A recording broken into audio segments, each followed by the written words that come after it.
Pursuant to Governor Baker's March 12, 2020 order suspending certain provisions of the open meeting law, DL Chapter 30A, Section 18, and the Governor's March 15, 2020 order imposing strict limitation on the number of people that may gather in one place. This meeting of the Great Barrington Select Board and Planning Board will be conducted via remote participation to the greatest extent possible. Specific information and general guidelines for remote participation by members of the public and or parties with a right and a requirement to attend the meeting can be found on the town's website. For this meeting, members of the public who wish to listen to the meeting may do so by following the instructions at the top of the agenda. No in-person attendance of members of the public will be permitted, but every effort will be made to ensure the public can adequately access the proceedings in real time via technological means. In the event that we are unable to do so despite best efforts, we will post on the town's website audio or video recording, transcript, or other comprehensive record of proceedings as soon as possible after the meeting. Pursuant to MGL 7C30A, Section 20F, after notifying the chair of the public body, any person may make a video or audio recording of an open session meeting of a public body or may transmit the meeting through any medium. This meeting is being recorded by the town, by CTSB, by the Berkshire Edge, and may be recorded by panelists or members of the public. Any member of the public wishing to speak at the meeting must receive permission of the chair. The listing of agenda items are those reasonably anticipated by the chair, which may be discussed at the meeting. Not all items listed may in fact be discussed, and other items not listed may be brought up for discussion to the extent permitted by law. Chris, I will turn this over to you. To start, at least. Thanks, Steve. Before I start, okay, Garfield, you okay? Get a hand up. You okay? Do we want to do a roll call for attendance? Oh, great idea. Excellent idea. Excellent idea. Thank you, Jonathan. No matter what everyone says. I'll start with the select board and I'll let Brandy do the planning board. So, Lee? Aye. Ed? I'm here. Bill? Aye. Kate, I don't think has joined. Has Kate joined us yet? Yes, I think she may have. She just came on. Kate, you're here? I'm here. I'm sorry. No, it's perfect. My fingers were stuck on the buttons. I'm here. No problem. And I'm here. So the entire select board is here. Brandy, do you want to do the planning board? Yes, Jonathan Henkin, Here? Jeremy Ega, Here. Malcolm Fick, Here. Pedro Pachano, Here. Garfield Reed, Here. and I am here as well. Okay, thank you, everybody. Thanks for joining us. The focus tonight is to ensure that these two boards are aware of this important project, which we call CARE-GB. This is short for Climate Action, Resilience, and Equity. And we want to invite you all to be a part of the project moving forward. Tonight, with me tonight are members from the Sustainability and Livability Committee, notably Natalie Narotsky, who is the chair of that, and members of our contracting team. Contractor sounds so, I don't know, that's a bad word. Really, they're partners and facilitators from Bridge. So I want to welcome Maya Richards and Gwendolyn Van Zant, and they'll be talking to us later as well. So these are the folks who've really made up the core team of our efforts so far. Just to give you a quick background of how we got here, this project really began in 2019 as the town was writing its hazard mitigation plan. We began to consider the variety of ways in which climate change would impact our community. And we received a climate change planning grant called a Municipal Vulnerability Preparedness Grant, or MVP, to assist us in these efforts. And this core team of volunteers led by the Strategic Sustainability and Livability Committee came together to implement the project. We held a series of workshops at that time. This is late 2019, as the climate change planning and hazard mitigation planning processes came together and kind of merged and began to go forward together. We held a series of workshops. This was back when we could do it in person. We had a day-long intensive at the fire station. And we were able to think through, propose, and incorporate a number of strategies about hazard mitigation and climate change adaptation into the first draft of the plan, which we presented to you all at our last in-person meeting in March of 2020. So it seems like a long time ago. By that time, we had already realized that one of the most important actions to undertake in our climate change adaptation, mitigation, and resiliency efforts was the need to engage meaningfully and regularly with people in the community who, for a wide variety of reasons, cannot or do not participate in planning and government initiatives. And secondly, who are among actually those most deeply and negatively impacted by climate change and disasters. So in late 2020, we received a follow-up grant called an MVP Action Grant. And that is designed to implement for us a program of education and engagement. It is a way to bring to the center of our conversations and our planning efforts those populations, those communities, and those people who are most often not involved. Maya will talk a little bit more about a 10-week series of trainings that the core team and some of you all interested other participants went through. Those trainings included cultural competency, learning how systems and regulations and law have privileged some while excluding others, how the continued existence of those systems impact how people experience day-to-day interactions with the government and the community, and how that impacts our planning process and our attempts to make our community a resilient community. Natalie's going to give us an overview of climate change, how it's already impacting our daily lives, and how crises, including natural disasters, pandemics, for example, can impact our underprivileged community members first, worst, and longest. These are really important points and I'm glad Maya and Natalie can be here tonight. Then we'll share some of what we've learned in these trainings and in our discussions and conversations so far, which have been ongoing since January. And then tonight with you, we'll begin what we call a SOAR discussion, and Maya and Gwendolyn will lead us through that. And that will help us shape the next steps of this process. So anyway, thank you all for your time and your attention tonight. And I think I'll turn it over to Maya now. Thank you, Chris. And thank you all for your time and participation this evening. It's nice to see you all. And for those who I cannot see, I'm happy that you're here in this space with us. So as Chris mentioned, my name is Maya Richards. I'm the Justice and Sustainability Program Director for the nonprofit organization Bridge. And Bridge is a grassroots organization that's dedicated to advancing equity and justice by promoting cultural competence, positive psychology, mutual understanding, and acceptance. We're a minority and woman-run nonprofit certified by the Office of Supplier Diversity of the Commonwealth of Massachusetts. And our certified competencies include training, education, language access, and multicultural awareness.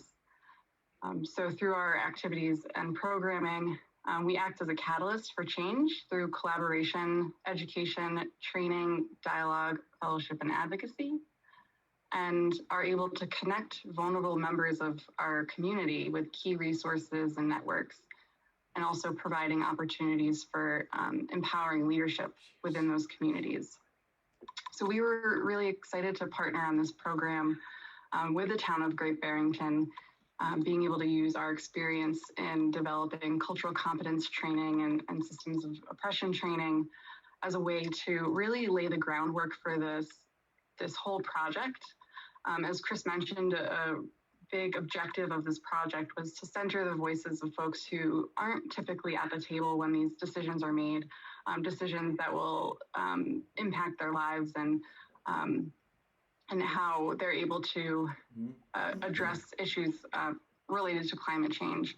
So we spent 10 weeks with 2 full groups of training cohort participants to really try to develop a sense of shared language and institutional knowledge before we dove into the climate science and climate justice pieces, just to create opportunities for safe spaces to share and have that multicultural engagement. So tonight we just wanted to start our presentation off with a little bit of a summary of the content that we covered in that training.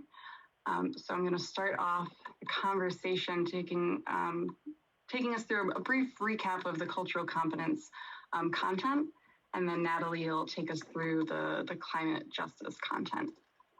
So I'm going to share my screen here.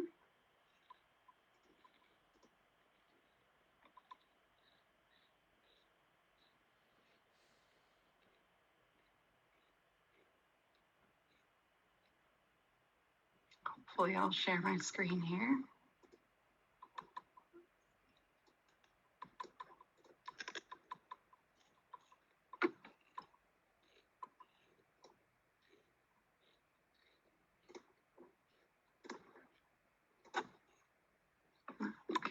Can everybody see the presentation now? So we started off, before we even started the conversation about cultural competence or culture, we wanted to set some ground rules for this multicultural engagement, so to really create that safe, brave space for people to speak their truth and share experiences in the group that can really add value to our conversation and our strategizing collectively. So these were a couple of our ground rules. We took inspiration from Don Miguel Ruiz's 5 agreements. So be impeccable with your word, don't take things personally, don't make assumptions, always do your best, and be skeptical and learn to listen. Some additional rules, ground rules, respecting confidentiality, sharing time equitably to ensure participation, listening carefully, keeping an open mind and being open to learning new things, and being respectful of the speaker even if we don't respect their views. So our little visual tools here were for an acronym we like to use ELMO and WAIT. ELMO stands for enough, let's move on, and WAIT stands for why am I talking? So these are kind of self-check tools and kind of collective tools we use to just make sure that we're having efficient and impactful conversation. So cultural competence is really where we started this conversation. So cultural competence is a set of congruent behaviors, attitudes, and policies that come together in a system, agency, or among professionals. And cultural competence enables effective work in cross-cultural situations to reach goals of program delivery. So we opened this up by talking about what we even mean by culture. Oftentimes people just kind of link a few different characteristics or traits to culture, maybe where someone grows up or different demographic backgrounds people share. But culture is really this intersection of beliefs, attitudes, and values that can really be shaped by our experiences and really the environment that we're growing up in and grow old in and live in. So all of these other things can contribute to our culture and how we identify our culture.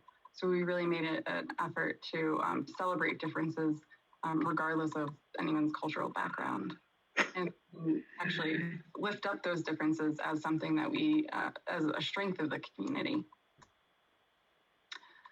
We expanded the definition of diversity a little bit. So I think oftentimes people really associate diversity with some of the more physical characteristics that you can see pretty easily by just looking at somebody like age, ethnicity, gender, race. but we wanted to make sure to expand that to these sort of secondary diversity characteristics to show that these all can really shape and influence an individual's identity.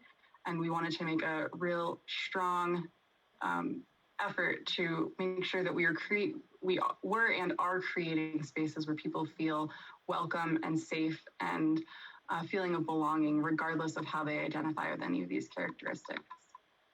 Also, the conversation of intersectionality came up a lot. So some of these characteristics can kind of layer on top of each other and leave individuals with a very specific experience that is impacted by the diversity characteristics. So we talked about poverty and privilege. One thing we unpacked with poverty is oftentimes people really think of poverty as a lack of financial resources, but we really expanded that and recognized that there are other areas of poverty that can exist, and it really is just the extent to which an individual does without adequate resources. And privilege, also, we unpacked that term a bit. Privilege can kind of be a term that I think more recently has gotten sort of a negative connotation because I think people oftentimes link privilege with unearned privilege. But we wanted to recognize that privilege can be earned or unearned. People can earn certain privileges by hard work or overcoming obstacles. So we don't want to ignore that. But we do have to acknowledge that some folks have been awarded a certain level of power or access to resources because of certain characteristics that they have. So important to make that distinction when we're talking about equity. So in this conversation, we drew inspiration from Ruby Payne's framework for understanding poverty. So these are the expanded areas where you can experience poverty or privilege. So again, it's not just financial poverty, but do you have emotional or spiritual support? Do you have the knowledge or insight into hidden rules and social cues that can help you kind of get ahead in your daily life? Or motivation or resilience? How accessible is motivation to you? How resilient are you to overcoming different barriers and obstacles?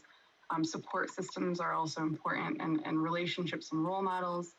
Having access to support systems and relationships and role models can be a privilege.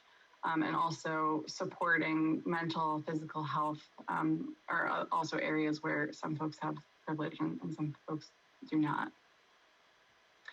And this conversation really tied pretty well into the conversation about health and what we mean when we think about health and when we talk about health. Bridge has borrowed this kind of analogy of health from Canyon Ranch Institute Life Enhancement Program, where we really start to think about health as 4 tires that need to be fully inflated in order for an individual to really thrive. So if you're on a highway and one of your tires deflates or pops or a wheel runs off the axle, then you're not really going to get very far, and you'll start to get some additional wear and tear to the other tires. So really wanting to create opportunities for folks to have access to support their physical, mental, emotional, and spiritual health, regardless of their circumstances or background. So with this conversation, we have to recognize the social determinants of health. So the circumstances that folks are born into or develop in or grow old in can contribute to their overall health. So different folks with different access to nutrition or transportation, education, environment, healthcare, work, housing, public safety, these all can contribute to the health and wellness of an individual. And there are also areas where we can identify certain inequities that are preventing people from having access to that healthy and full life. So we want to work towards a system we want to work towards equity. In our systems of oppression section of the training, we took deeper dives into into looking at race, gender, and poverty, and how different policies, programs, and systems have been either created or sustained to create these inequities, and understanding how we can look at different areas and intervene in order to create equity. So 4 areas where we all have an opportunity to intervene are the internal level, interpersonal level, institutional level, and cultural level. And really these issues that we're working through, we have to intervene at all levels if we want to create an impact. So internally, individuals have the knowledge, skills, disposition to promote equity. Interpersonally, relationships learn about and acknowledge equity and skillfully navigate differences and conflicts. So this doesn't mean that you just have friends or relationships with people that are outside of your own identity, but the relationships include talking about these differences and being able to navigate the differences among people with different identities. Institutionally, policies and structures promote equity through decision-making and resource allocation, and organizationally, culture where equity is considered when setting norms, standards, and defining problems. So that was a really brief introduction to, or summary actually, of the 7 weeks that we spent on cultural competence and systems of oppression. And now Natalie is going to take us through a summary of the climate change and climate justice piece. Great. Thanks so much, Maya. Can you all hear me okay? All right. I'm going to share my screen as well and get it readjusted. All right. Hopefully you can all see the slides and someone can say if not. All right. Well, wonderful. Thanks for having us here. So again, I'm Natalie Naratsky. I'm the chair of the Strategic Sustainability and Livability Committee. I know the vice chair, Jovanina, is on as well. And we've been really grateful to be on the core team with Maya, Gwendolyn, and Chris in supporting this project. So we did, as part of the 10-week training, we did several sessions that focused on climate science and climate justice. And I'm going to try to do I'm going to take about 10 minutes and do a relatively quick highlights for you to bring in some of these themes, and then we'll dive a little bit deeper into all of this in the next portion of the presentation, or the next portion of our session tonight. So outside of my role with the town and the committee and this project and other work in the community for the past 8 years, I have worked with a national organization called Urban Sustainability Directors Network as my day job. We support local government professionals embedded in local governments working on sustainability, climate change, and racial equity. I just wanted to put this up here. This is how we define the work of sustainability. It is not just on the right-hand side, the pathways, getting people to use electric vehicles, making sure that we are making our infrastructure more resilient, not just physical things. Most importantly is actually how that work is getting done, taking a people-centered, equity-focused approach, building relationships and collaborating with community partners. So I'm holding that framework for this work, and I'm bringing in some science and some case studies to help us in supporting some of the ideation here. I want to start with just a brief quote from an essay in this amazing book that should all read if you haven't, All We Can Save. This is one of the themes that really came up in the training. You don't have to know all of the science to be part of the solution. I'm just going to read the quote. Some feel like they have to know the science inside and out before they can talk about it or do something about it. But here's what I have learned. You don't have to know the details of the science to be part of the solution. And if you wait until you know everything, it will be too late for you to do anything. So that's why we, the youth, who are leading on climate, are calling this an emergency. This is from a youth leader in the climate movement. So I did cover some principles of climate science. I'm going to give a really short overview of some of the impacts here. But the reality that we found in doing a lot of the workshopping that we've done over the past few months is we're all experiencing the impacts of climate change today. We are seeing it. And you don't have to be an expert in the science to know what's happening and what's going on. So 4 principles, which Chris, you already alluded to this, I'll just say it one more time, that we use and we're holding in this work. Climate change is real. It is caused by humans. It's happening today. But most importantly for this work, those that are most marginalized due to the systems of oppression that Maya was talking about, are the most vulnerable to climate change. They're being impacted first, worst, as well as longest. I'm not going to spend a ton of time on the science now, but this is a map from the National Oceanic and Atmospheric Administration of the number of billion-dollar plus disasters that we experienced in this country last year. What you'll notice is that while we have had our share of hurricanes in this region, hurricanes, tornadoes, fires, that's not really climate change in New England. What we experience are impacts that are less acute, but by no means less serious. So I spent some time, and I'm just going to quickly remind us of a few of the really essential impacts of climate change in this region. This is based on the National Climate Assessment, which comes out from the federal government every 4 years, and does go regional specific, which is very helpful. Just real briefly, the impacts to highlight: extreme heat. What's really important about heat is that while we're a colder climate, we are warming faster in the Northeast than any other region in the United States. So that has a lot of implications for the way we think about equity, the way we think about how people are able to stay cool, and who has access to be able to stay cool, who is outside longer. Next is seasonal change. Sorry, this is a terrible picture from last week. I think it's been quite unfortunately interesting to be talking about seasonal changes and impact of climate change during seasonal change. So there's a lot of things that happen that we probably all experienced in our own backyards. But as we have this warming winter spring transition, we've got flowers that are blooming, and then we get snow really suddenly. And, I know some people lost their crab apples and their apples. Last year, I know people lost peaches. And it also impacts, things like butternut. Economic activity, the snow rain line is sort of moving north. So we're getting more rain than snow.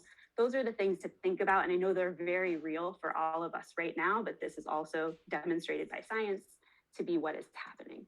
Intense precipitation. So again, like I said, with heat, we are having the number of downpours in the Northeast is increasing faster than the rest of the country. So when we see more deluges, that's really common. That's a really common impact of climate change. It also has a lot of impacts on agriculture, has impacts on infrastructure, has impact on the economy. And just when we talk about major precipitation, you have to think about vulnerability to flooding. So this is a map from Berkshire Regional Planning. This is the 100-year floodplain map. I just take note, this is the planning board, so you're all, I'm sure, much more familiar with this than I am.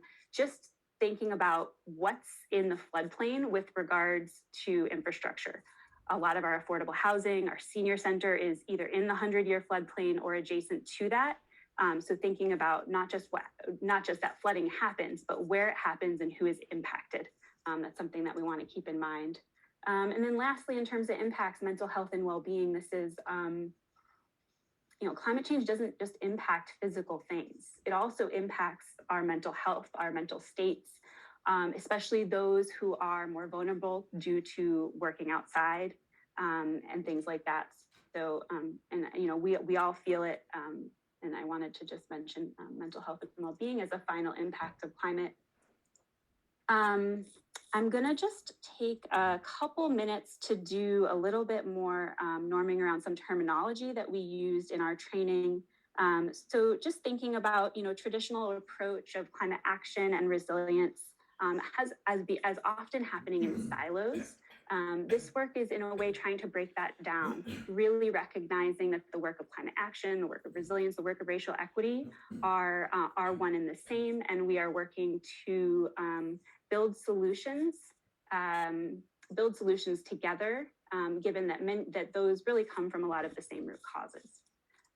Definition of resilience that I like to use, this comes from one of my colleagues, the ability of our community to anticipate, accommodate, and positively adapt to or thrive amidst changing climate conditions or hazard events, and enhance quality of life, reliable systems, economic vitality, and conservation of resources for present and future generations. So it's not just about resilience, isn't just about bouncing back. It's about thriving. It's about building community that can be better than where we are today. So not just thinking about, improving our building culverts, rebuilding culverts, improving our infrastructure, but it's about thriving as a community together. We talked about, I'm going to just bring in a couple of quick case stories to mention them for you all. And then I'll stop in just a moment here. We talked about this really great, really helpful, not great study of Richmond and many other cities that really proved that regions that had been formerly redlined are more likely to be hotter and have fewer trees. This is a New York Times article that you can check out. Oops, sorry.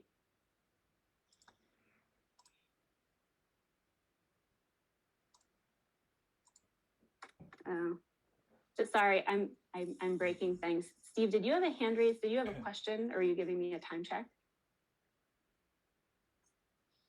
No, I was lowering someone else's hand, sorry. Oh, okay. All right, sorry about that. I don't know what I did. I don't know why that is doing that. Sorry. Let me try to figure out how I can stop that from doing that. The next thing that I did want to just talk about briefly while I try to fix my slides is an engagement to ownership framework, which I think is a really useful resource for the planning board and the select board that I'll share, that came out from Facilitating Power and the Movement Strategy Center. Sorry.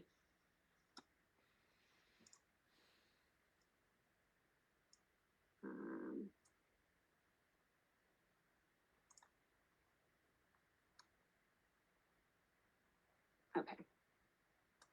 All right, we'll do that. Sorry, I know it's a little smaller, but I just want you to be able to see it. This is about, this engagement to ownership framework, I think, is a really useful reference. And this is really about a spectrum that can be used by local governments and nonprofit organizations in facilitating community participation. So thinking about a scale of community participation and ownership of decision-making, from ignore all the way to defer to, and thinking about where you may fall along the spectrum from different engagement activities that you may take on as a municipality. So from, just closed door meetings, all the way to community-driven planning, consensus building, and participatory approaches. And this document laid out a couple of case studies. I'm just going to mention this briefly and then I'll wrap up. But I think the reality is, and this is something that we are addressing in this project, is, we're building the bridges as we walk it. This is a bridge we're familiar with, looks a little different right now. There's no blueprint for this. There's no checkbox. There's no copy and paste, policy document that you can that you can find to do this type of work. So we're working together. We're figuring things out as we go along. There are a couple of cases that we can look at to think about. Just going to very briefly mention a case that has been very instrumental in some of the thinking that we've done in this project, which is Providence. They did a racial and environmental, or they did a climate justice plan a couple of years ago that was really deeply based on some community listening that they did through interviews, through surveys, where they actually generated the action of their climate plan based directly on the feedback that they received from residents, which were then reported out through storytelling. And then that's how the plan was generated. So that's just a model that and something to inspire us as we embark on this work. And I can share that link. I don't know if that's something, Chris, perhaps that can be put in the minutes. If that's useful, I can share a few links that I referenced in the presentation. And I apologize for my technical glitch, but I hope that you could see the end of the slides there, and I will stop sharing the screen. So thanks for the time. Thanks, Natalie. Yeah, we'll share the slides and the links with folks and make it available for the minutes. Should we take a breather and see if anybody has any questions about the intent or what we've kind of absorbed so far, or we can move on and share with you some of our thinking.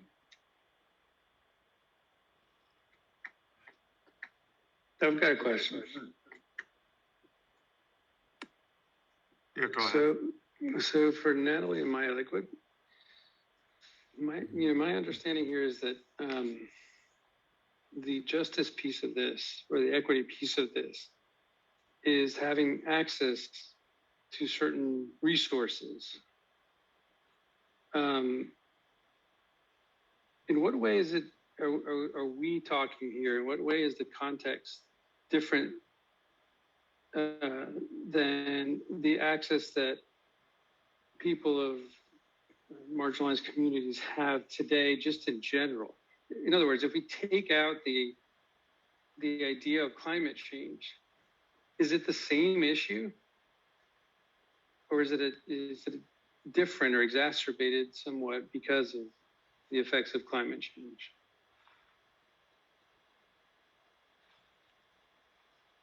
So, can I just ask a follow-up question? When you say, is it the same issue? Could you just elaborate? What do you mean by that? Yeah, what I mean is, these communities, if we didn't have, I'm thinking that if we didn't have climate change, if that wasn't a part of our daily life, these communities will still have access to clean water, to certain types of infrastructure, to housing and so forth. What makes it different, adding the climate piece to it?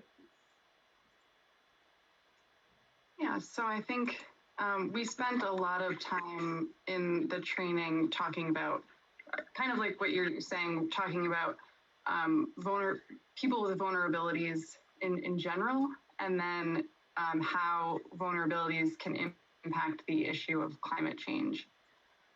So what we recognized were that there were certain inequities that existed for folks that are typically in the margins, typically or historically oppressed or marginalized communities. And that is not exclusive to, or that also includes climate change.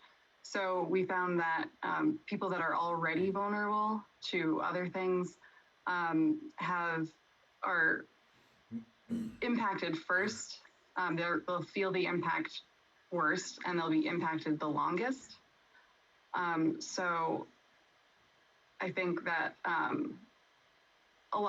we're talking about people that are vulnerable and what creates vulnerabilities in the community in general. And then we've also been looking at specifically climate change.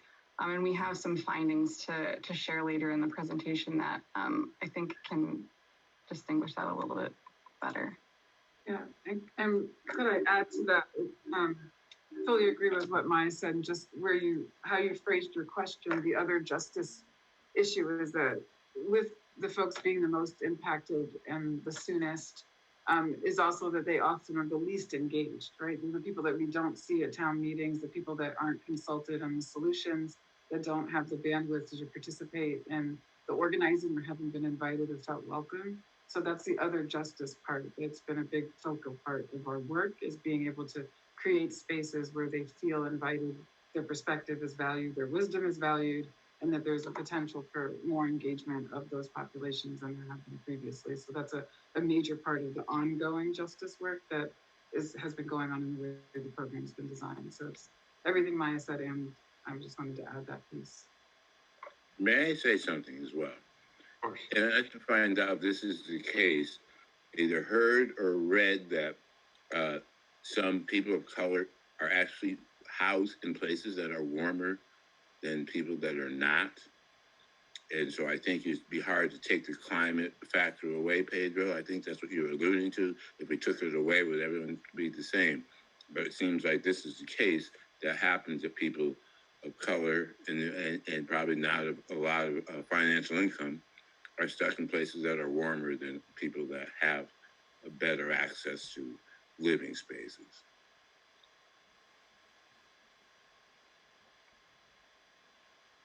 Well, from what I understood of the answer, it's just the climate just makes it that much more present of an issue. Yes, Right. just like COVID revealed disparities, right? Of food injustice and housing insecurity. Yes, this is just another area where people are more vulnerable. Yeah.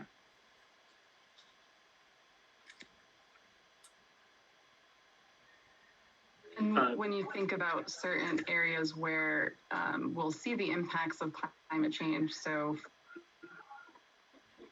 food security, housing, health, transportation, these are areas where we see inequities that exist in the community already. So we're expecting that the inequities will lead to disproportionate impact for folks that are already kind of marginalized or vulnerable.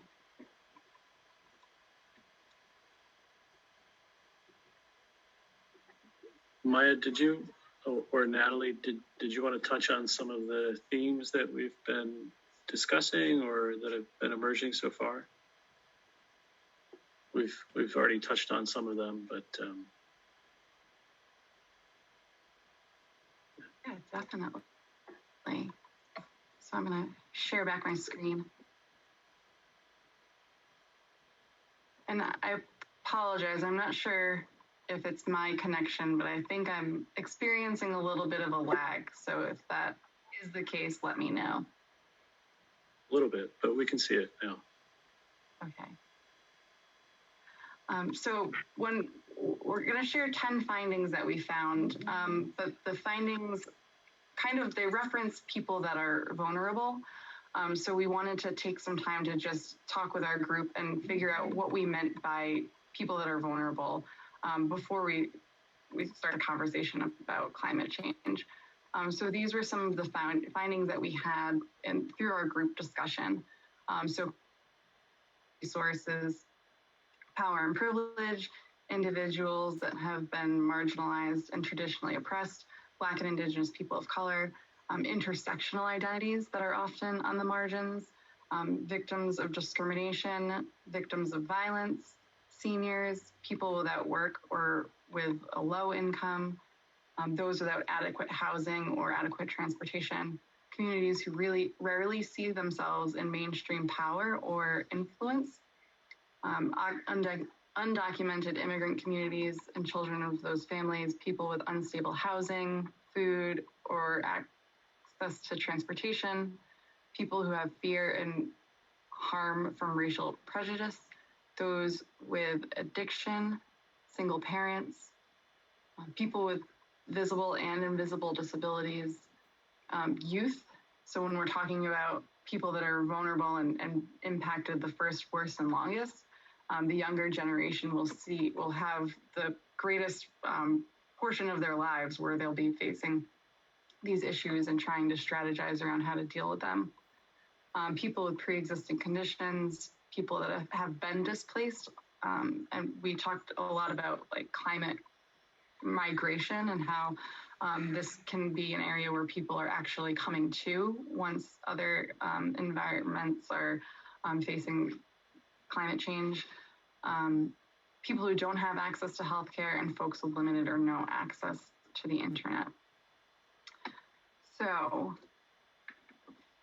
from here, we asked our community, we came together and looked at all of the notes and all the discussion that we had, and we pulled 10 central themes that we wanted to share with you all today that came up in our time together, and we think can help guide the future efforts of this project. So first theme, people living with vulnerabilities are the most vulnerable to climate change. So those who are most marginalized by systems of oppression are most vulnerable to changing climate, and will be impacted first, worst, and longest. Youth will be impacted for the longest duration, and are committed to making transformational change.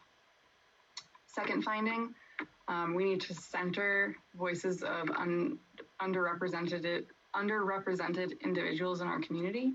So when we center those whose voices are typically not centered in planning and decision-making, different solutions will surface, trust will be built, and the work will be inclusive of the needs of all community members. 3, it's not just about carbon emissions. So understanding community vulnerability and resilience is as important as addressing carbon emissions, particularly on the local scale. You don't have to be an expert in the science to initiate change and have a positive impact. Fourth finding, we are all experts in our own experience. So climate science validates what we are already living in our own experiences. So we're already experiencing seasonal change, intense precipitation, extreme heat, and the anxiety and hopelessness about the future. So these are all interrelated and proven impacts in the Northeast. Finding number 5, repairing relationships. So conventional environmental solutions often overlook what is most needed at this moment, which is to repair relationships between people and between people and the earth. So Black and Indigenous people of color have legitimate reasons for fear and mistrust. Their shared experiences demonstrate a harmful impact of exploitation and extraction of humans and natural resources. Finding number 6, food justice is social justice. So most people deeply value accessing local, healthy, and fresh food and growing their own food. However, there are barriers preventing certain communities from accessing food that is nutritious, affordable, fresh, culturally appropriate. And at the local level, food needs to be available, accessible, utilized adequately, and sustainable. 7, we found that climate change concern exists in all communities.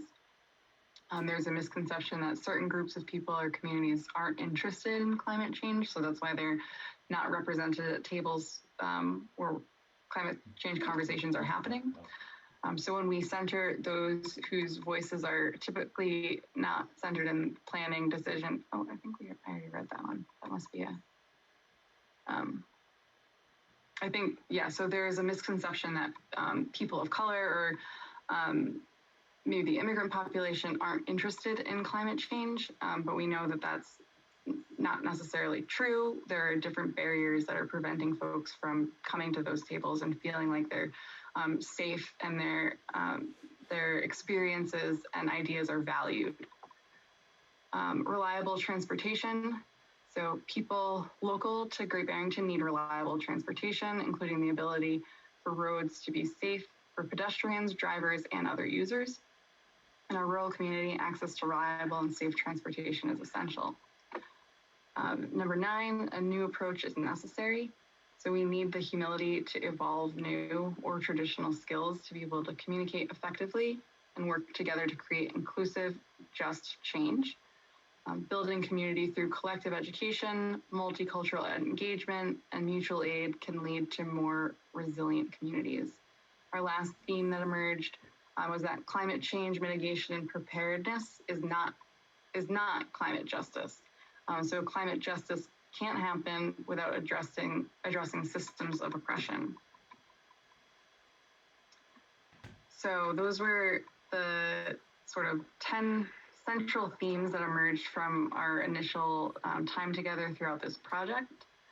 And we also found areas that our community wanted to intervene most were food access and food security, housing, health, which includes physical, mental, and emotional health, transportation, and then finally trust and inclusion was another area where the community wanted to intervene. So that is kind of a summary of some of our most breakthrough findings so far. And now Gwendolyn is going to walk us through the SOAR process, what that means, and how we'll be using it in the next phases of the process to design and implement these strategies. Great. Thanks. I see a couple of hands, so pause for a second for those questions, and then I'll go into the next part. Thank you so much. So Garfield and then Brandy. Garfield, you had your hand up? You're muted. I did not. I'm looking at lower hands, so I'm saying my hand is not. Okay. I lowered it for you, Garfield. Brandy, go right ahead. Thanks. I was just curious if Maya could expand a little bit more on what was meant by interventions. Is that something we'll get into as we move through the program, or is that something that you guys discussed as part of the training? Yeah, so throughout the whole training, we've been really preparing to move into this next phase where we're brainstorming and developing community projects that we want to implement at the municipal level. So throughout, we've been trying to just acknowledge and identify areas where that intervention can happen. Thank you. This is Chris, just to jump in and just to whet your appetite. We do have a grant with the Agricultural Committee to do a food systems plan in the coming year. So I think we'll be able to incorporate quite a lot of what we've learned here in terms of how we approach the process and be able to build a plan using what we've learned here for hopefully a resilient and accessible food system. Thanks.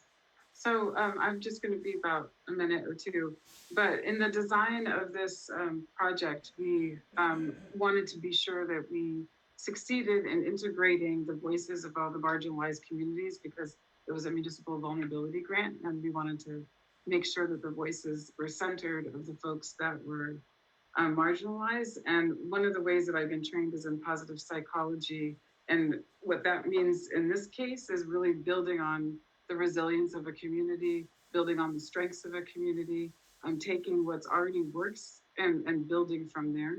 So I had proposed to this group that we think about figuring out a way to integrate voices in a collective model. And the model that we used was the SOAR analysis. And so many of you are familiar with the SWOT analysis, right? Strengths, weaknesses, opportunities, and threats. And SOAR is rooted in positive psych and appreciative inquiry, which is looking at strengths, opportunities, aspirations, and results. So it's always looking forward, right? It's taking what's positive and the strengths of a community and building from there, and building a vision of where we want to head, and also imagining what results and outcomes, and working with a process that is not limited to a small group of people like a SWOT analysis would be. Any kind of strategic planning, you end up with a relatively small group. The SOAR process is built so that you can have thousands of people participate if you want to. So the way we design the program of doing the training and capturing all the feedback from people that participate in the training, and then taking that to the focus groups, and then now bringing it to you, we're collecting voices and perspectives the entire time. And every person that touches the project is actually designing the outcomes of the project. So that's what a SOAR analysis is, and what I thought would work for us, and it seems to be working really well so far. We've had really great participation across generations, and also across all of the ethnic groups and immigrant and race groups that exist in our area. Not all, but a really significant amount.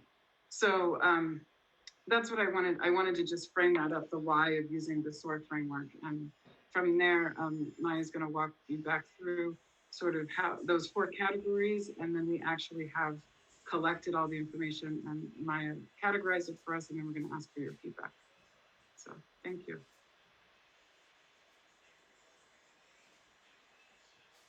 Thanks, Gwendolyn. Yeah. So as Gwendolyn just mentioned, these are the 4 categories of our SOAR framework. So we've been asking our community members, what are our best assets? What makes us unique? What are we great at for our strengths? Opportunities, what are the possibilities? Where can we focus our efforts? Are there any new ideas, markets, products, services, or innovation that we can bring to the table? Aspirations, what is our shared vision of our future? And results, what are meaningful outcomes? And how will we know when we're succeeding? So Gwendolyn just kind of summarized this as well, but this is we've decided to use a SOAR framework rather than a SWOT analysis. And I think Gwendolyn just summarized the slide beautifully. So definitely working action-oriented, focusing on strategic conversations, innovations, breakthroughs. There's engagement at all levels, and that's really been integral in this whole project. And focusing on planning and implementation. I think we've been creating a really great energy. We've got a great cohort of people that have been really determined and sticking with us throughout the whole process. So we're really excited to see what comes out of this next phase. So the 5I approach here. So we were initiating, There's a period of inquiry, so asking the SOAR questions. Imagine, so creating a shared vision. Innovate, designing the strategic initiatives, and then implement. So moving toward inspired action. And this is where the kind of approach that we'll be taking for the next phase. So at this point, we've been engaging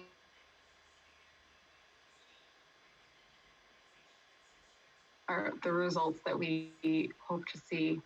And we wanted to just share some of the information that we've gathered so far. So here we've got our SOAR board, SOAR analysis board. We've taken information from the focus groups where people had an opportunity to contribute perspectives or experiences. And also we've got an engagement survey that folks have been really great about filling out.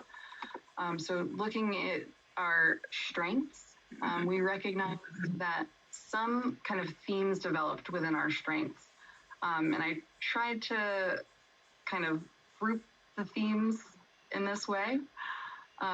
So first, I think we've got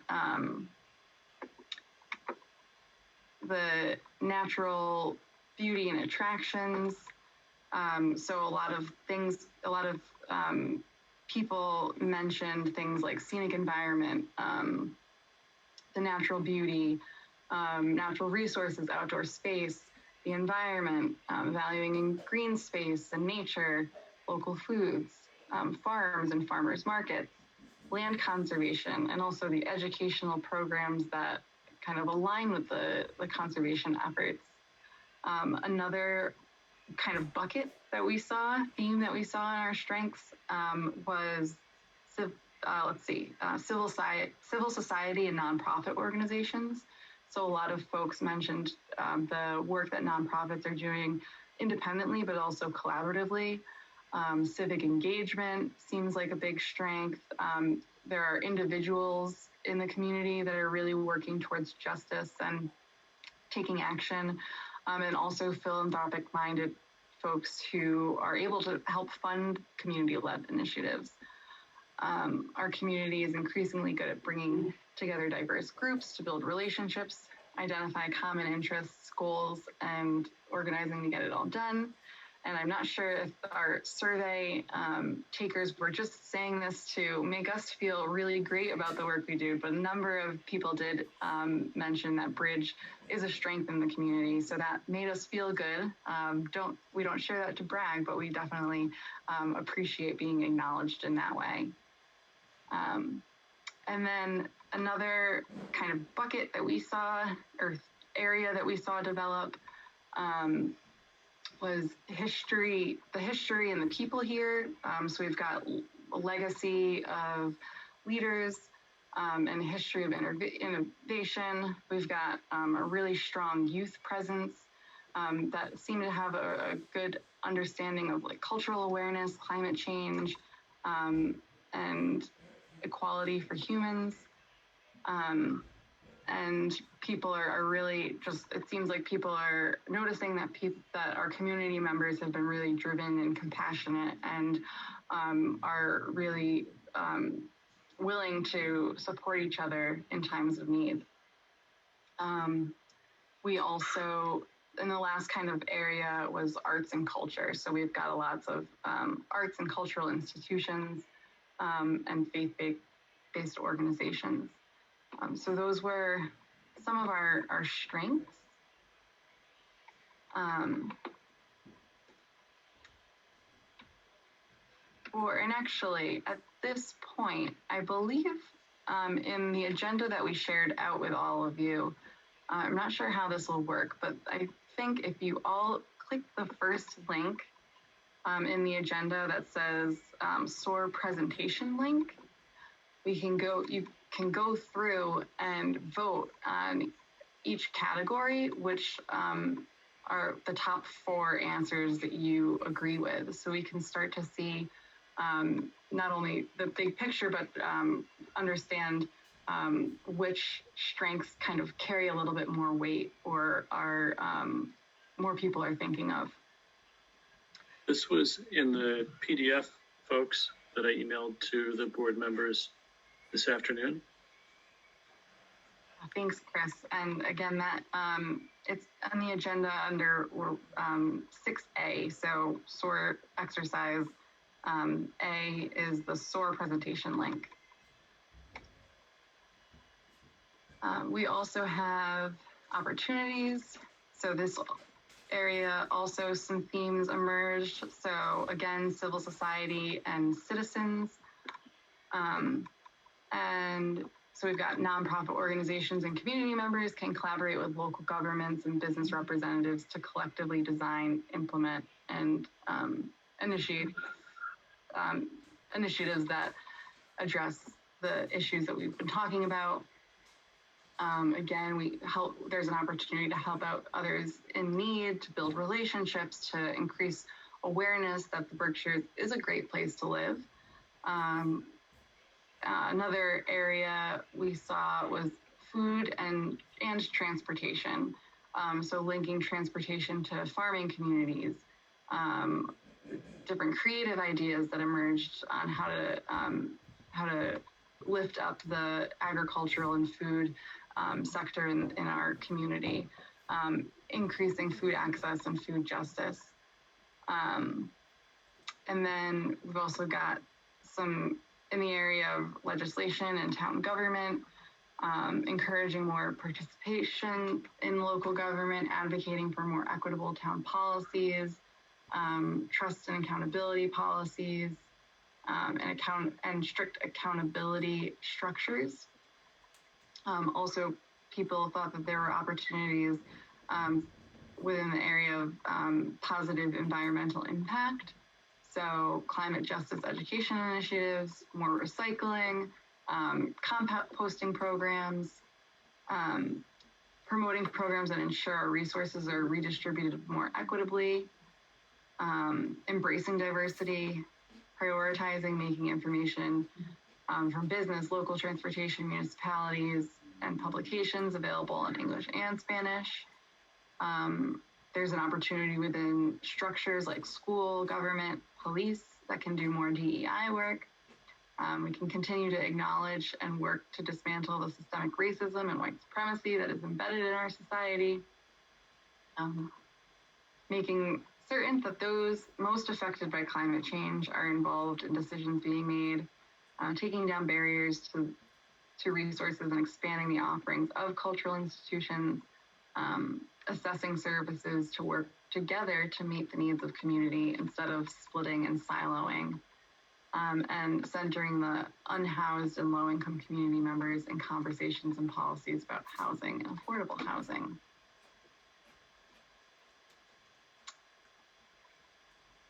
Can I just say for a second that I'm so excited knowing who participated in this. I want you to know that all of this was done bilingually. So you have really voices that are really not normally at the table sharing with you exactly what would improve their quality of life in our town. So I just hope that you, when you're reading this and you're voting, that you understand that these are the voices. This isn't like us sitting down and deciding what needs to be heard. These are the people telling us what the opportunities are that would make them feel safer and help them thrive in our community. So it gets me very excited to have that being shared with you all. Thank you, Gwendolyn. Natalie, or Maya, at this point, would you like the board members to go through and interact with that first link? Yeah, that would be great. And sorry.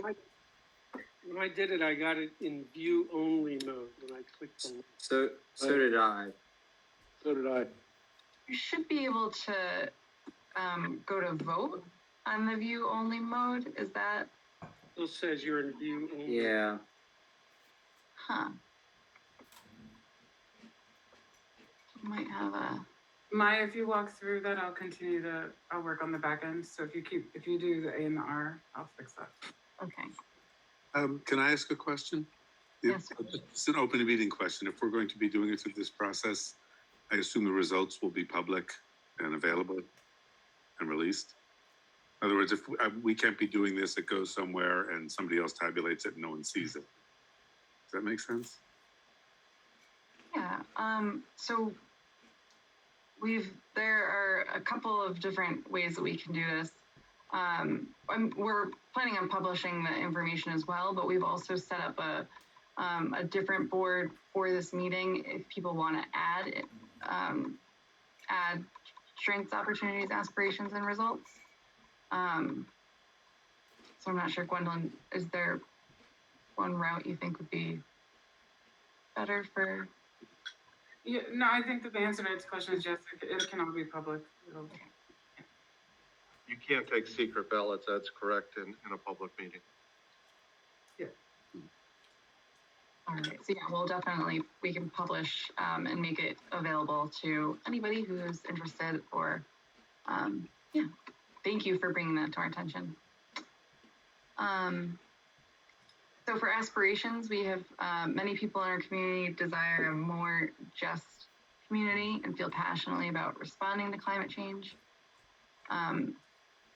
People are aspiring for equity in housing, livable wages, and transportation, making certain that the most affected by climate change are involved in the decisions being made, more diverse representation of perspectives in town offices and boards, making space for and increasing visibility of art that is happening in our community, and folks can start listening and commit to self-inquiry. And then for results that we gathered, so this is the outcomes that people are hoping to see, address some of the real urgent vulnerabilities due to climate change in a way that helps the most vulnerable residents the most, while surfacing common interests, building new relationships, and positioning our community to lead on climate in the years to come. So we want to see affordable housing, transportation to and for all parts of the county. We want to see access to farm fresh food. We want to be aware of not building on floodplains and supporting natural habitats. We want to see a greater sense of community engagement and excitement about building sustainable communities together, getting more people involved, creating a network of people based in relationships who can support each other, raising awareness and community from a position of centering the most vulnerable. We want to see stronger, more vibrant, healthy community that is aligned and caring.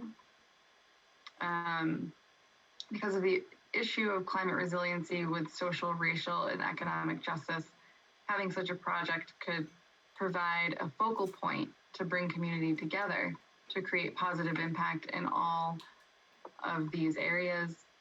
We may be able to come together so we can decentralize the systems in the community. We want to see a community that has members who work together and plan for climate change, so we're ready to meet the challenges that are ahead, and stronger community relations and mutual understanding, and inclusive vision for Berkshire County regarding social and environmental justice, increased resilience to climate change impacts, and especially for the most vulnerable.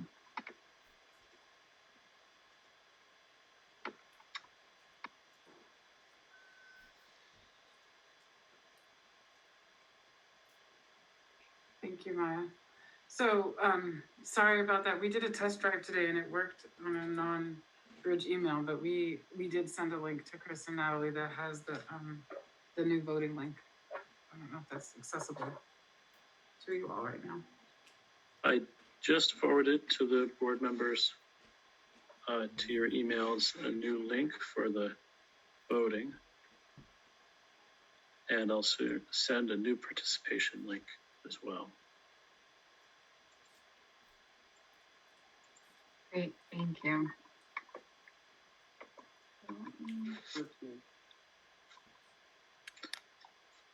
successful, anybody? Yes. Okay, great. Thank you, Malcolm, for the feedback. Thank you. Do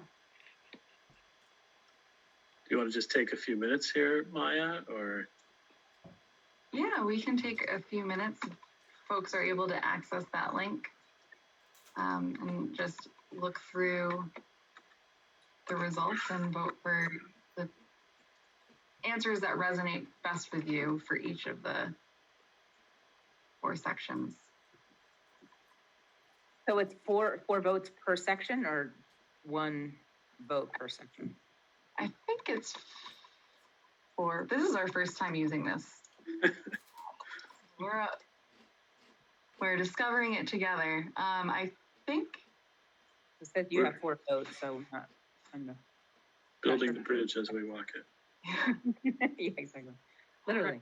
All of this was going to be in person until COVID. So, this is, 4 per section. 4 per section. 4 per section? Oh, it says you have 4 votes left. yeah, it says you can allocate multiple votes per idea. So maybe, oh, that means you can like put all of your votes on one idea if you really are feeling strongly about that one. Yes, you only have 4. You don't have 4 votes. You have a total of 4 votes. Okay. It's like a budget. It's So your you get to vote pick one budget. from each. Pick 1 per each category. 4 for 1. May I ask if there was any discussion about economic opportunities? It doesn't seem like that is included, like diversity of job opportunities, training programs. Did I miss that? We might not have covered it specifically tonight, and maybe it's not in the list. I remember it coming up during the trainings. We were talking about, and it's related to the housing needs as well. And a way to intervene in the housing theme is training for the building trades and things like this. There's a real path to economic stability through that, and maybe a path towards a housing solution or a partial housing solution. It did come up, and I think we should make sure that we include that in the next list. Thanks, Brandy. Thank you. Can we add a strength? So this actually, if I can just state, it came up in the training, and what you're seeing is the reflection back from the participants. So you, in a moment, are going to have your own board, and if that's top level for you, then you would put that in as a new participant, right? Right. Thanks, Gwen. Can you add a strength? You will get you all will have your own board. So this is what's to date. You're kind of just ranking what you were reporting to, and then in a moment we'll give you another link that will be yours to put strengths in. Lee, you had a question? Yeah, so are we cut and pasting, we're choosing what's before us, or are we actually typing up a new? You'll get a new link. When we finish this voting, you're gonna get a whole new. Okay, so when you say this voting, because it's just blank for what I'm looking at, so I just fill in the. You might be in the second one. That's the new one. There's 2 links. I'm completely lost. If you could share your screen, there are 2 links. So Chris first sent a voting link, and then he sent a participation link, right? Oh, Chris? Yeah. Okay, so we should do voting link first, and that's just. Yeah. And what Maya ran. After we vote, is there a submit button or something? Nope, it's live. The fun part of this, even though it's our first drive, is that it's live. It's a collaborative doc that shows up. If we share, I'm gonna maybe share mine for Maya's. Is that good for Maya's internet? We're on the same doc. But do you see your votes are coming through on here? So just as you click, it shows up.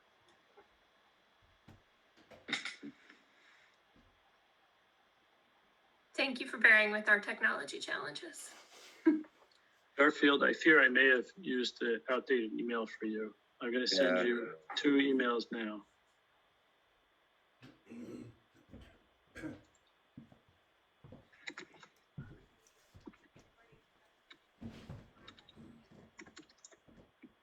Okay, a voting link, Garfield's coming your way to the Gmail account.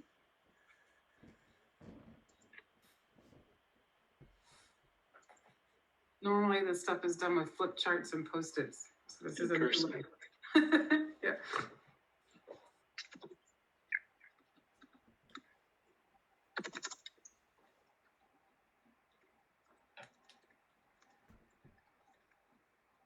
So was it cheating to put your votes in the results column? Nope. Nope, we have to know what we're working towards.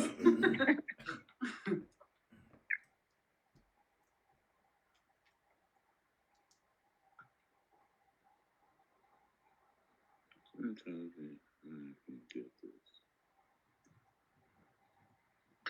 Seems weird to be doing it this way, so thanks everybody for your patience. As Gwendolyn said, in real life, we would all be moving around the room with markers and flip charts. Yeah.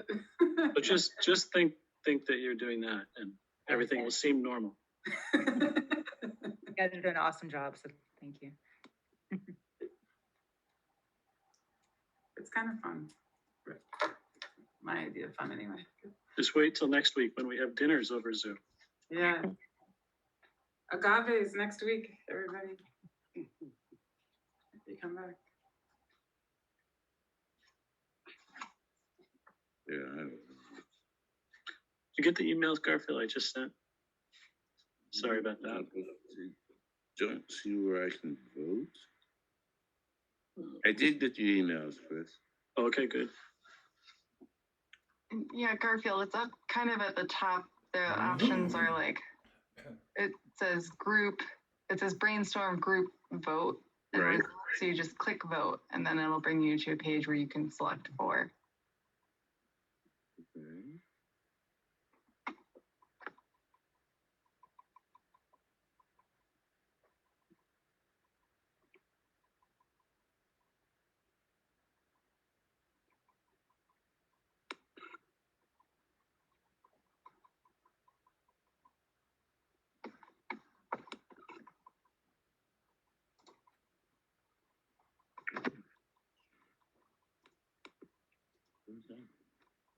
For the folks who are in the audience and aren't on the boards, we're not making this participation ability open to the folks in the audience at this time. It's primarily, the primary intention here is to have the board members interact with it. So just in case folks in the audience are wondering what's happening. But there will be an opportunity, you'll hear about it at the end, and we can forecast it now that we'll be having community engagement dinners, and we love everybody else's feedback. So these links will be accessible for community members to vote as well. So thank you. Chris, in light of Ed's comment, is there any reason we shouldn't say where we voted for purposes of our record? I don't want to eat up too much time, but just, I'm not. Well, this is really Curious. just practice, right? Or is this going somewhere? I mean, are we, is this going to be recorded what we're doing now, or are we just practicing for the blank page that? You're joining the community voice right now, so your votes will matter, but they won't be isolated. Okay. Does that answer your question, Brandy? No. Maybe we didn't understand it. So you would like to identify? So if we were moving on an item, we would each have a vote attributed to our name, right? So I would say I on a particular item. And so my question specifically is, should each of us say, I voted for this strength, this aspiration, this opportunity, and this result, just so that it's in the record? Because it does, as it's aggregating, I don't see that there's any individuality attributed to it. Right. I think we have to, right? Yeah, I mean, Do we all remember which one we voted on? There were 4 of them. so I saw my page up. Uh-oh. Sorry, you stepped into open meeting law. Is Eileen on? Is she able to comment? Yes, she is. Gwendolyn, Maya, I have, oh, Yes, go ahead, Kate. if you click on the little side buttons next to what has been voted on or what you're entering in, it says who voted for it and who entered what in. so if there's a way to show that on screen, Gwendolyn or Maya, that might be helpful, and then we can capture it also for the record. Does it say in the little top? We're here? So yeah, click on that. Yeah. And then I'm sorry, I would share my screen, but I'm on two different screens. In that box in the top right corner, those three little dots, if you click on that, does it show you who voted? No. No. Okay, it does for the next thing when we enter them in, but I guess it doesn't do it for when we vote. Shows who added it, but it doesn't show who the three people who voted for it. So I didn't hear- I have to step away. My dog is barfing all over the place. Thank you, Garfield. Was there a submit button? I heard that Bill asked the same question, but I didn't No, hear. it just goes, no, it just. Okay, so we could just move to the next. Yeah. So we could, if we wanted to, if you're somebody who voted on something, you could add a comment and that would probably stay recorded. Yes. And then, so maybe to go back to that first document, if I may, and click on the thing that you voted on and like write Sign yay. it. So Sign it. somebody, yeah, so you can sign it. That might be a way around it. Oh, yeah. Okay, I see that. The little yellow bar at the bottom. You can just put your name there.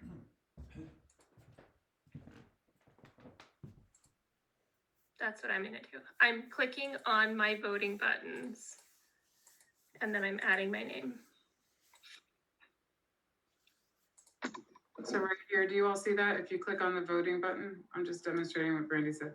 So like the community, if I were to vote on community health programs, I'd click the number. And then down here, there would be my little face and I would sign my name here.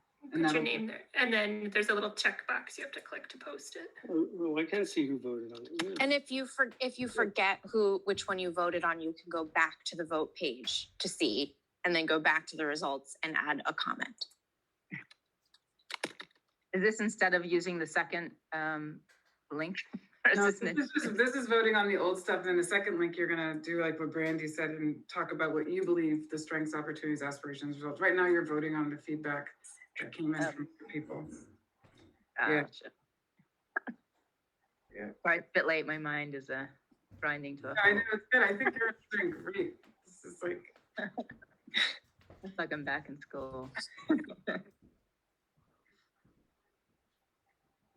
Trying to keep everybody sharp, right? yeah. Let me add my name to one, but no, it won't let me do anything with the other three. Yeah, Really? You have to or you have to right click on it? No, left click, just on the thing itself, on the, I've decided that everyone else had their name. The one without a name is mine. there we go. Yeah. We're all on there anyway without the.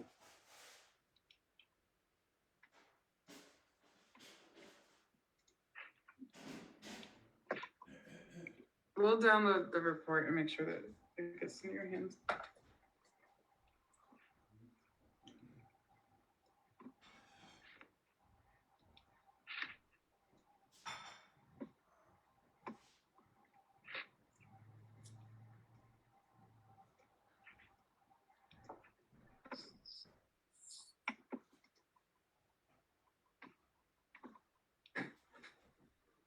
I know for folks in the audience, this is not quite as exciting as watching the CNN electoral returns, but thank you for staying tuned.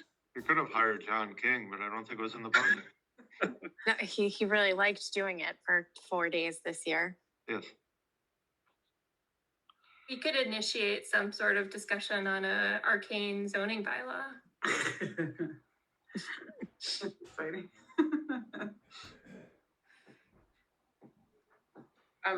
Is everyone, I think it's also helpful for the audience to be able to take in sort of this process and what the feedback was from the community. And then I'm wondering, when you want me to switch to the other screen, if you all are, ready to do your own SOAR analysis and put your own ideas in.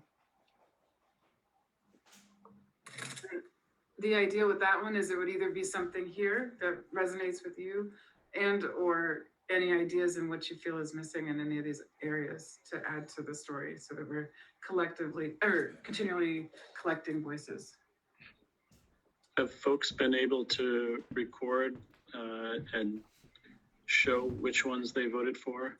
No, No. I didn't get to it. All I did was put my votes. I didn't figure out. Yeah, I could do it. Well, if you look at the result, we'll see what everybody voted for.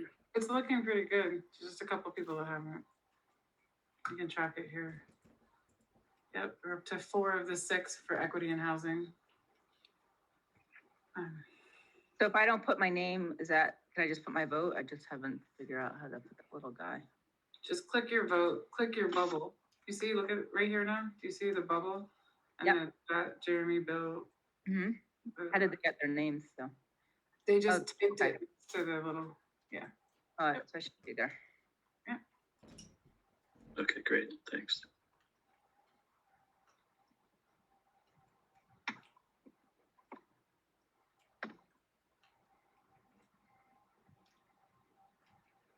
So going to the other link.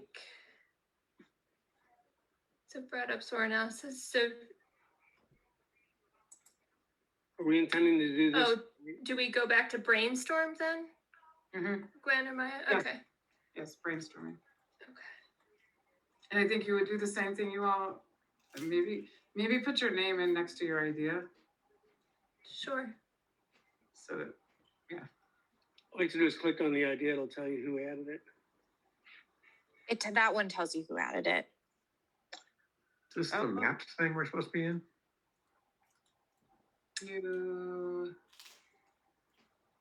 does it say map? It's hard, or it just looks different on our side. But yeah, it's a map, but you want to be in the joint one now? They have similar names, but it says joint meeting, April 29th on the top. It's the link I sent that says for your own input. And I think it may be best just, if you're able to add your name physically after what you write here, it may be best for capturing it. I'm not sure how it will come out when Gwendolyn and Maya report it. So I wouldn't want, a pop-up screen to not be showing or something. Mm-hmm.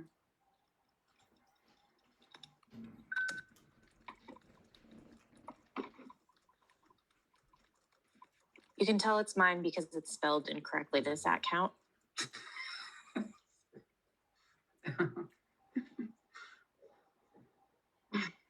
Nobody's noticed. Misspell Kate. Kate?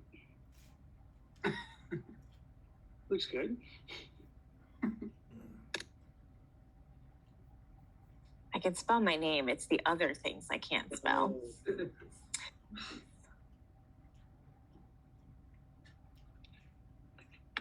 Looks like the same thing to me. that you voted on. Well, now it's your ideas. Now we want your ideas. That's the only difference in this. Is the other ideas came from, the 50 plus maybe community members. Now we want the joint committee sessions ideas.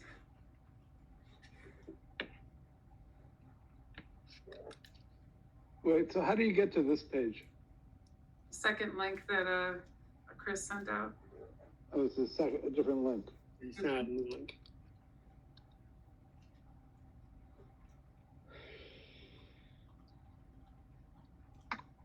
Is this the new voting link or is it a different one? The other one. Chris, did you forward it? Did you title it something different?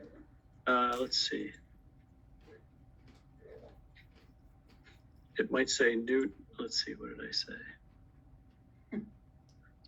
New joint meeting link. And the text says for your own input. And there's a link. Okay, got it.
Should we give this exercise another 2, 3, Yes. 4 minutes? I think so. And I was wondering about for accessibility, we should read it out loud, or you think everybody can see the screen? That's a good idea, Gwendolyn, to read it out loud if you can. It's tough to see on my small device. Okay. I can't read it either. So far for the strengths, we have amazing community of people who have lived all over the world, who've chosen to live here in the Berkshires. That's for Jonathan. Strong farm to table movement, adequate open spaces for farming, natural beauty and outdoor recreation opportunities, advantageous location in Northeast that is less vulnerable to drought, wildfire, and other such natural disasters. That was Kate. And conservation. That was Kate. So those are so far the strengths that we have, adding on to the other table. And the opportunities so far are equality for food, housing, and jobs. And there's also creating more gathering space that could be used for those in climate crisis. That actually, I feel like we talked about that too before. That was Kate. I must not be adding correctly because I have added things, but they're not showing up on your screen. Wonder why. See if it's. Just spell checking. No, I don't see you in here. I see Jonathan, Kate. I don't see your email like I did in the other doc.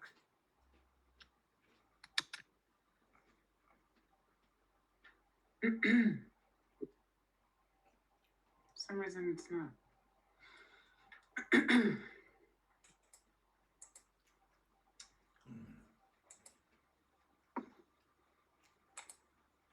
I think Maya and I can read it out at the end, Chris. Does that sound good? When everybody's done? Yeah, great. Let's give it. Maybe Brandy, I don't know if you could go out and come back or something. I don't want to miss your input. Sure, I'll reload.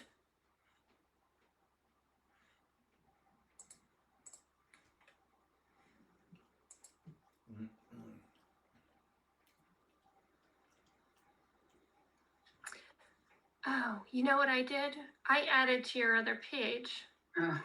That's what happened under brainstorm. So let's see. Yes, so I have probably messed up your original. It's okay. Okay. So to do a cut and paste exercise. Yeah, we'll fix it. I did add my name, so it's easy to see which ones are mine. Okay. Okay, that's good. Thank you. Thank you. So I wonder what happened there.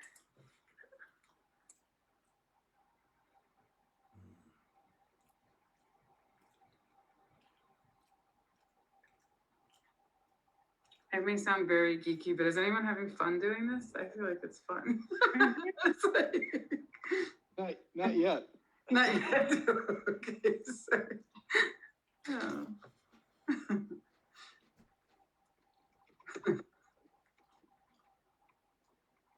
Is there a way to edit something that you've done without having to retype it all again? Am I missing? Oh, you just put the little. Yeah, I think you click Oh, it. I see. Gotcha. I gotcha. Yeah. Thank you.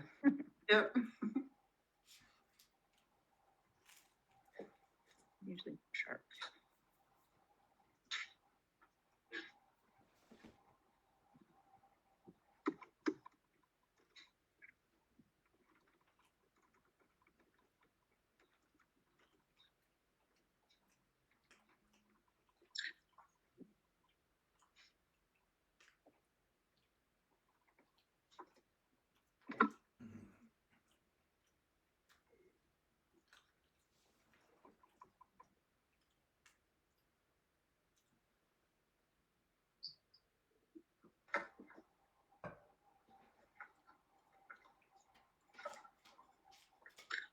And I don't think I can say it too many times. Thanks again for everybody for your patience. This is might be a little bit awkward. Some of you are having fun. Jonathan isn't, but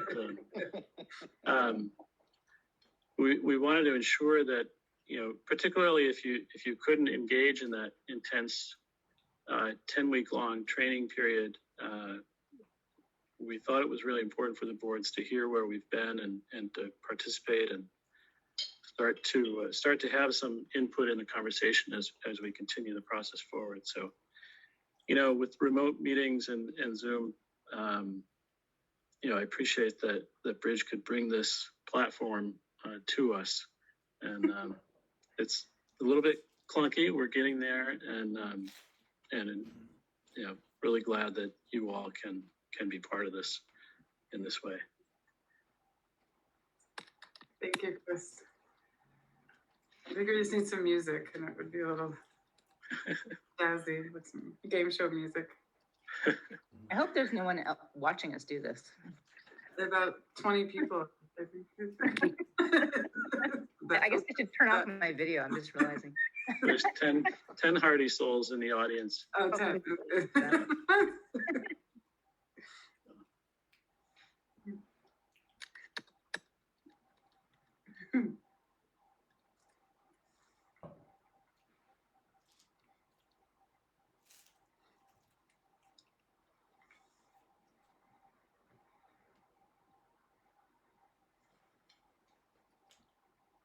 All right.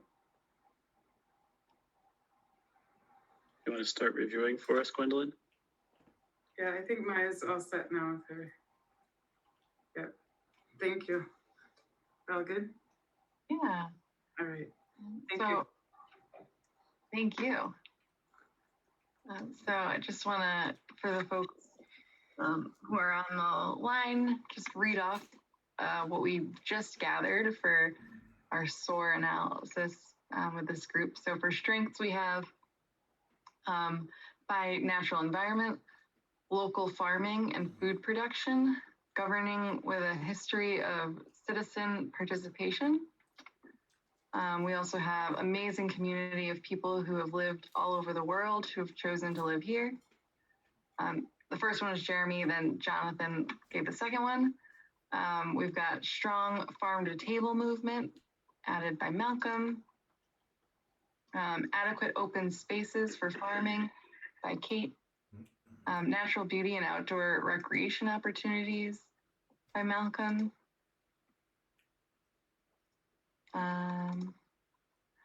Advantageous location in Northeast that is less vulnerable to drought, wildfire, and other such natural disasters, contributed by Kate, and conservation added by Kate. Thank you all for that. Moving to opportunities. We've got outreach.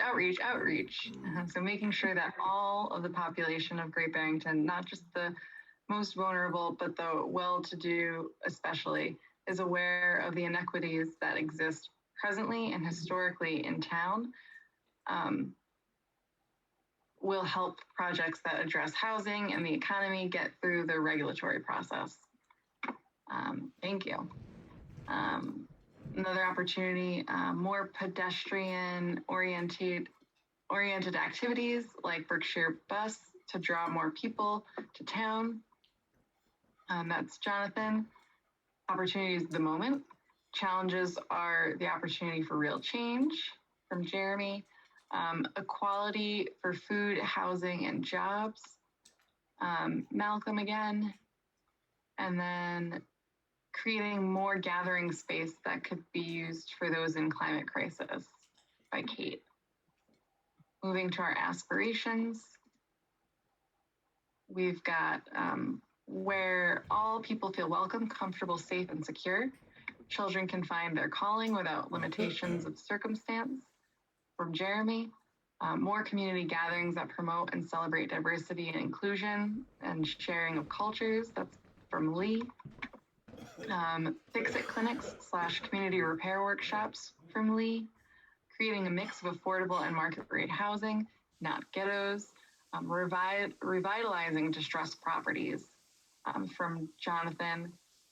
Jobs will provide living wages for all. Local food hub that can provide space to process and distribute local food. That's come up a bit in our conversations about decentralizing the food system. So I like that aspiration. Not that I don't like the other ones, just that top of mind has been coming up a lot lately. And then for results, we've got climate-driven initiatives that benefit all town citizens. We've got cleaning up roadside litter and educating people about the importance of this work. Also, resources to cope with climate change are available based on need, not ability to pay or advocate. Another result that we hope to see. So thank you all for your additions and for your contributions. Can we read Brandy's on the other page just for? Oh, right. Sorry about that. Let's see. Thank you. And Bill Cook's turned up there too. Bill's are, okay, good. So there's some on the other one. All right. So we're, you added, okay, I see. I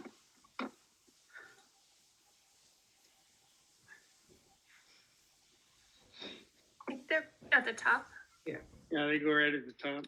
Okay. Oh, so local hospital and medical services.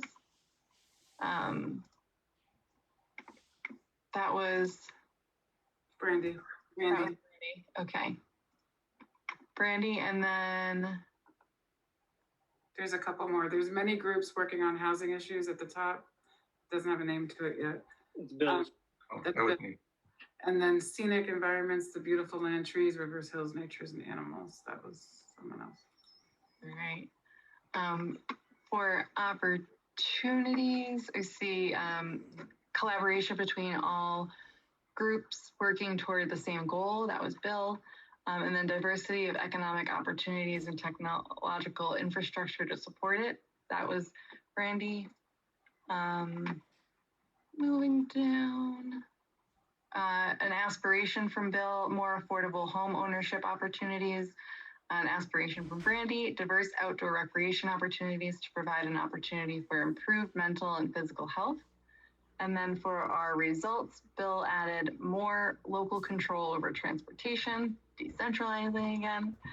And I think that was, I don't see anything else added from this session on that one. Great, so thank you all so much. This is, we love to see our lists and our findings grow.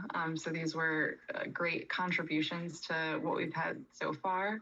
We really appreciate your engagement around the first list that we presented to you. So before we kind of wrap this up, I just wanted to open up the floor for any other questions that we have about anything we learned or suggestions moving forward.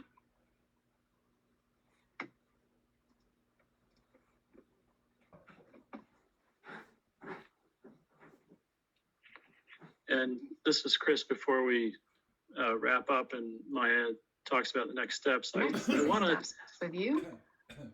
And then there's a lag again, Maya, I'll just say something real quick.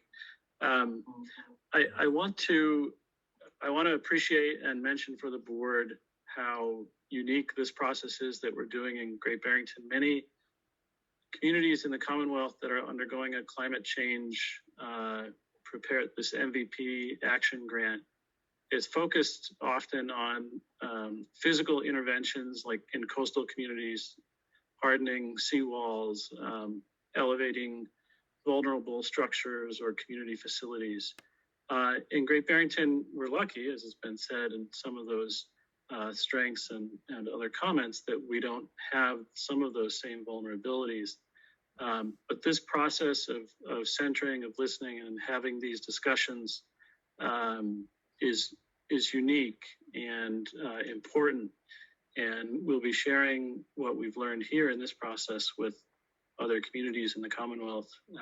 And I'm looking forward as we enter the next steps in the next year of this process, particularly with the food system plan that I mentioned earlier. Really looking forward to seeing this evolve. So again, thank you all. Maya, go ahead. thank you. And I think I'm gonna turn off my video, and Gwendolyn is going to present. Hopefully we can make it through the rest of this evening. So for next steps, and actually, Gwendolyn, I think that the screen, yeah, there we go. So for next steps, we've got a series of engagement dinners where we're inviting all of the participants from each phase of the program so far, which includes you all, to share a meal and start the brainstorming and development phase of this program. So May 6th, we have a dinner that's prepared by Agaves, and we'll be going through this SOAR process with the participants and start to brainstorm some project ideas that we want to start to develop. On the 11th, our second dinner is where we'll start to conceptualize and design the projects. And the meals that we'll be sharing that evening are traditional meals prepared by our Bridge Women to Women group women. So we're really excited about that. And then the 19th, our 5 o'clock dinner, this is when we'll be presenting the project ideas and having an opportunity for feedback. And then for these, we have meals provided by COI or STEAM. So all of those meals are, we're providing them for the participants in exchange for their participation and engagement. And we're hoping that we can kind of break bread and have this highly interactive and engaging series of evenings where we can really come together and start to come up with some solid ideas or strategies to address climate change in the future. So we'd love to invite you all to join us for those dinners. And we are really looking forward to this part of the program. So we'll definitely be capturing all of the findings that we have in the next phases, and we're looking forward to presenting those findings to you as well. So I think that concludes my portion of the evening. And we just want to close out by asking for all of the participants here to just share a one word. So we like to do these checkouts with Bridge. If you could just share one word that describes either your biggest takeaway or what you're leaving with this evening. So anything that you found was most surprising or impactful, or anything that you're taking with you into your work. So we could start off, I can call a little roll call. So Pedro?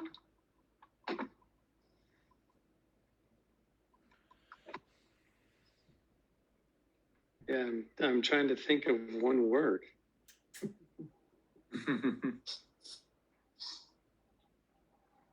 I can't really do here. I mean, I'm grateful this is happening. I'm grateful. How about that?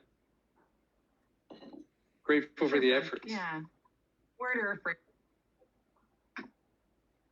Thank you. Malcolm? I just think of progress, that this is a step in the right direction. Thank you. Natalie? Oh, What was it? Sorry. feeling full of all the experience we've had in the past 3 or 4 months.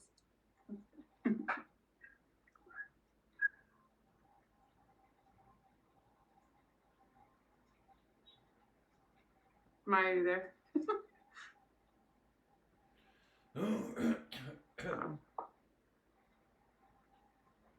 Can you hear me? Now we can. Okay. Gwendolyn, do you mind taking over the... Yeah. I will. You have gremlins today. All right. Kate. Innovative. All right. Thank you. Steve. Enthusiastic. All right. Thank you. Garfield. Pleased. All right. Thank you. Jonathan. Caring. Yeah, thank you. Jeremy? I think I'm back to hope. All right. Bill? I'm hopeful. All right. Where are we? Brandy? Insightful. All right. Lee? Invigorated. All right. Ed? Educated. All right. Ed for education. That's good. I like it. It's good. Thank you. And Chris? Engaged. Engaged. Maya? I want you to. Appreciative. I've appreciated this whole process and appreciate being able to share with you tonight. Thank you for your time. And I'm very pleased. I feel like a lot of parts of our community have come together for this process, so I'm really thrilled. So, thank you all. Thanks, everybody. Steve, Yeah, over to you. We'll go through citizen speak time. Anyone have anything they want to add?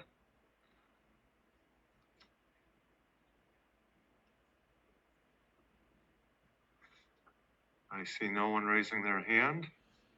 Oh, there we go. Jovanina, go ahead. Hi, I just wanted to say that it's been really, as someone who's been part of the CLARE team and all of this process for months and well over a year now, this has just been so moving to witness everyone engaging and I also really, I know that everyone that you were encouraged to engage in one of the dinners, but for those of us who have been in multiple different aspects of the trainings and the focus groups, it's a really moving experience to speak with members of the community that you have never met before, likely, and might not engage with in any other location in your life. And it really enriches and deepens this process. So I just wanted to echo the encouragement to join in one of the dinners, and I hope to see some of you there. Thank you. Anyone else? Seeing no one else's hands raised, unanimous consent, we are adjourned. Very good meeting. Excellent. Thank you. Thank you, everyone. Thank you. So much. Thanks. Bye, all. Nice to see you. Thank you.